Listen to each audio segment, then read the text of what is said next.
Well, welcome back. It's our final edition for this year of SNG, and I think this is episode number 63.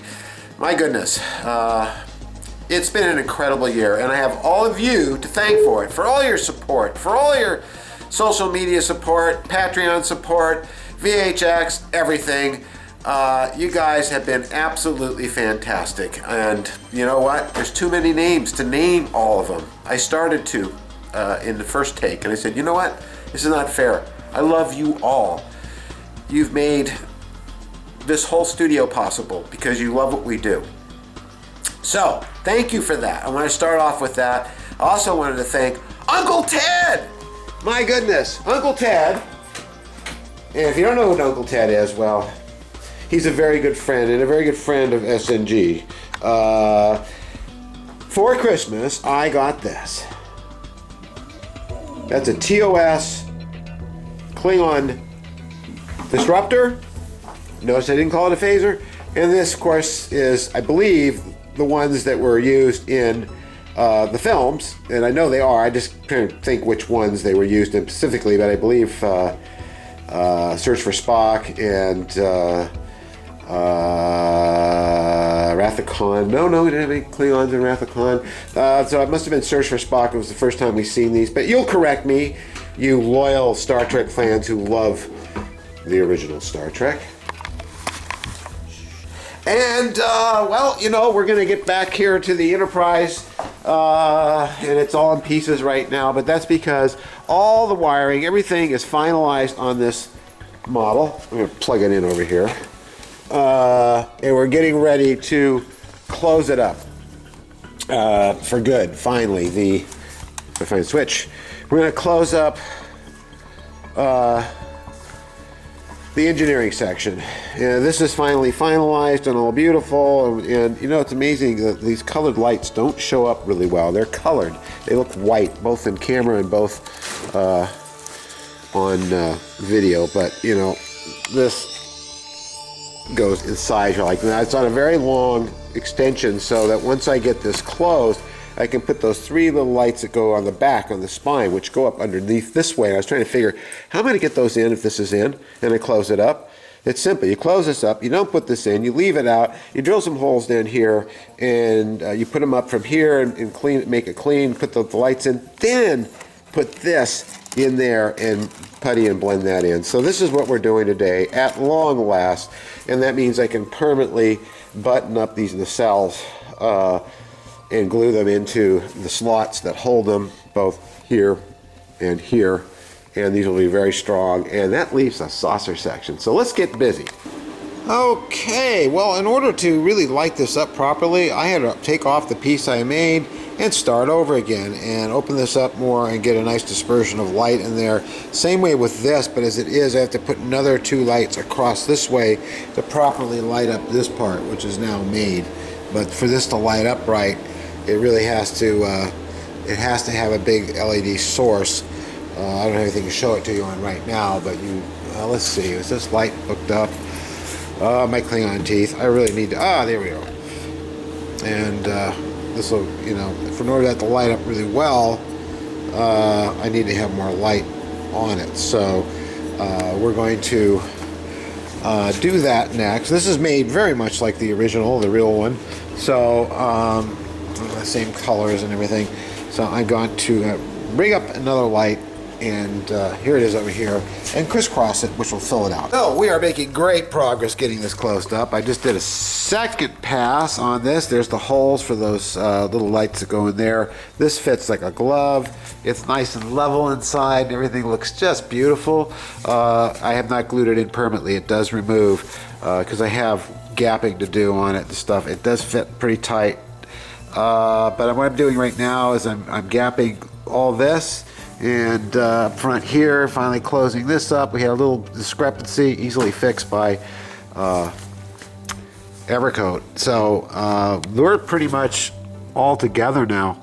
Okay, so here I go. I just got this nacelle in, and it's not permanently in. I can move it out, but I probably never will. It's in pretty good. I have to do a little bit of cleanup in there, but you can see that our seam is gone. I got my three little holes there for the three little LEDs that go there. We're pretty well buttoned up here too. I just need to get in there and do a bit more fine sanding. The primer's helping me see where the problems are, but it's really looking good. It's hard to believe that that nasty looking back you saw is this now. It's I kind of like this modeling effect that's happening, but of course this isn't the right color. We'll be painting it the actual color very soon. So now the next thing to do is to get the other nacelle in. I want to get them in before I do any more work underneath. It starts off looking pretty nasty like that, and I'm going to take a sander to it and get rid of that seam. We got to fill in a little bit around this, but I want to leave a little bit of opening here for ventilation more than anything. So yeah, this is coming out really, really good. Of course, up here I've got some gapping to deal with, which is no problem. Okay, wow, look at that, huh? Yeah, it looks pretty good now. A little dusty, because I've been sanding and doing all that stuff, but you know, there's dust on the windows, there's dust everywhere, but it is, I got those, oh, what's going on here? Whew, this is a lot of hard work, and it's really coming along quite well, and as you can see now, the primer is a bit splotchy, but we don't care, but that seam is gone, and so is that one up to there. We did get these lights in. We got a light flickering back here, which is not a good sign. I don't know what's causing that. Well, we'll find out, though. Luckily, this is not in there permanently. Maybe they're just having a power surge. Scotty! Anyway, all this stuff is temporarily in place, but we do have all the lights working. That's strictly located to here, that flickering problem. Everything is working. The cells are in, the pylons are in. They are extremely solid. These are not going to bend, tweak, droop, or do anything else. We're doing really, really well. So this is fitting really nice now, very clean. I have to get this glued in. It's just kind of stuck in there. Gravity's pulling it down right now, but you get the idea. So it'll be about like that. This part I can see is a little warped, so we're going to have to heat that and tweak that a bit. But overall, it's really getting there and getting there fast. I am going to do more tomorrow and hopefully get this blended in, this hole contoured in, and hopefully maybe even the actual hole color on next. That's what's going on. Upstairs here, Giselle and Kasha have been working on the hands. They just left, and they've been working on the hands for the creature here, and these are coming out really, really well as well.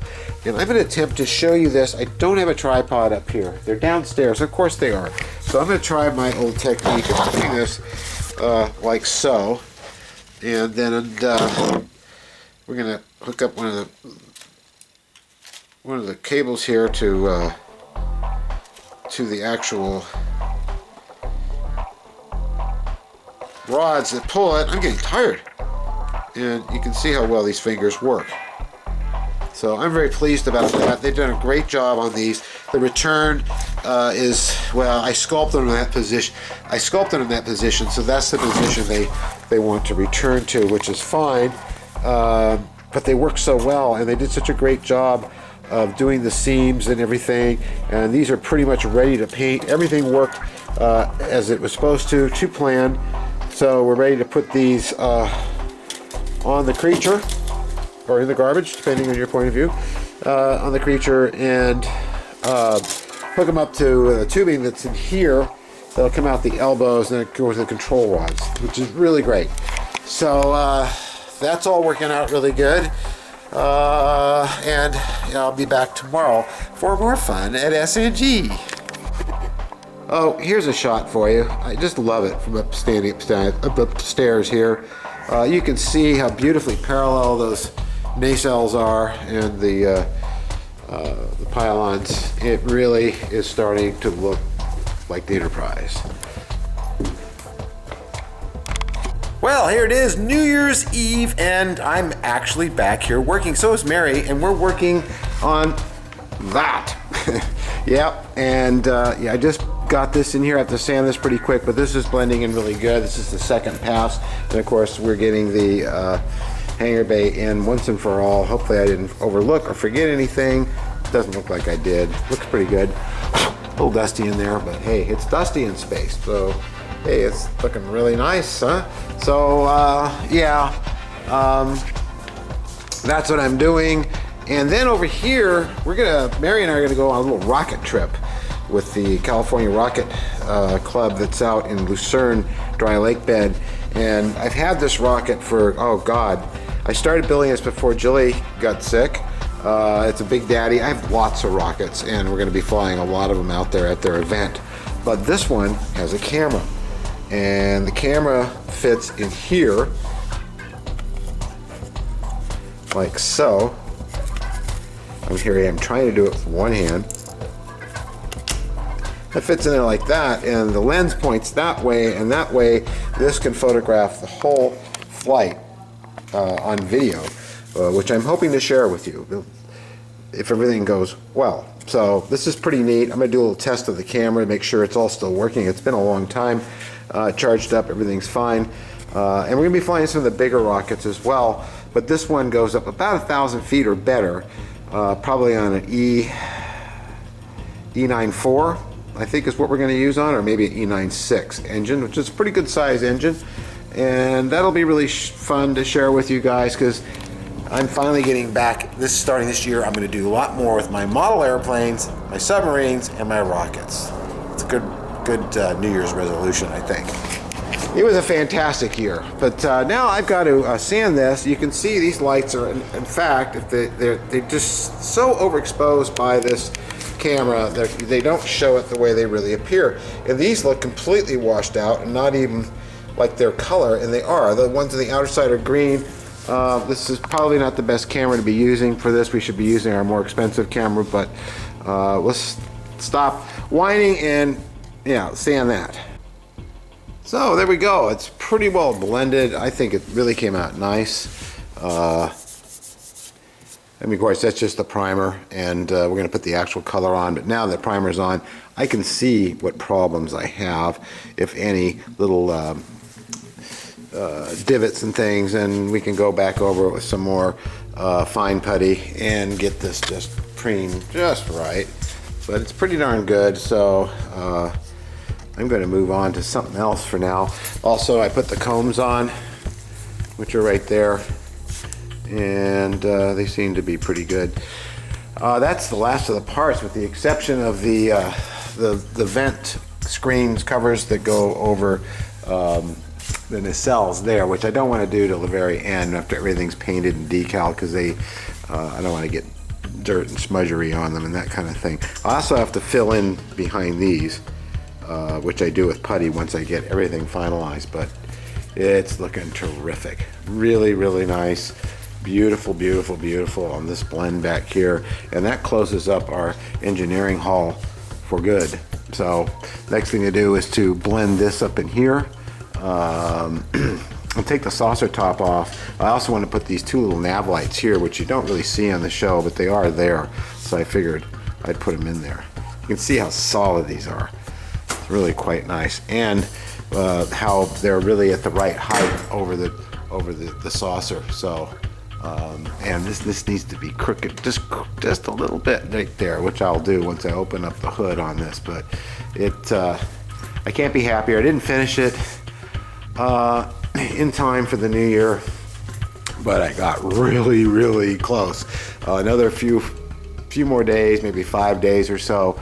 The next big deal is to put some people inside these rooms and put some people on the bridge, and then I'm going to go around and do this. And I'm making a special tool to make sure that this thickness stays the same all the way around, and I'm going to card the edge with Evercoat and just get that just perfect and smooth and nice. So this certainly came out really nice. There's a few indentations I can still feel in the hull, but they're not visible to the naked eye, so I'm probably not going to worry about them because they're very, very subtle. That makes it more like a real hull of a real vehicle. So, and I got some fine work to do in here, and we're going to use some of the red putty all around here and stuff and get this all perfect. I want to mask off the windows first, and thankfully, because of Lou Damaso, I have the mask to do it. Thank you, Lou. Oh, here's a shot for you. I just love it from upstairs here. You can see how beautifully parallel those nacelles are and the pylons. It really is starting to look like the Enterprise. You know, I just noticed how the lighting was hitting this model that Gary Hughes built for us here. The creature and laser blast that was my undoing. It killed me, shot me down. And I don't know, something about this lighting is just really nice, and it really shows off his paint job. He did such a good job on this. I mean, it's just astounding. It's so nice. Gary Hughes, my friend, thank you so much for this wonderful gift you gave us this year. Well, as the sun goes down in the sunset, here at SNG Studios, we want to thank you all for making this year one of the best years that Mary and I have ever had. Happy New Year. And thank you for all your support as always. And we sure do love the heck out of you. Me too. And so does Mary. We'll see you next year. Happy New Year! See you guys!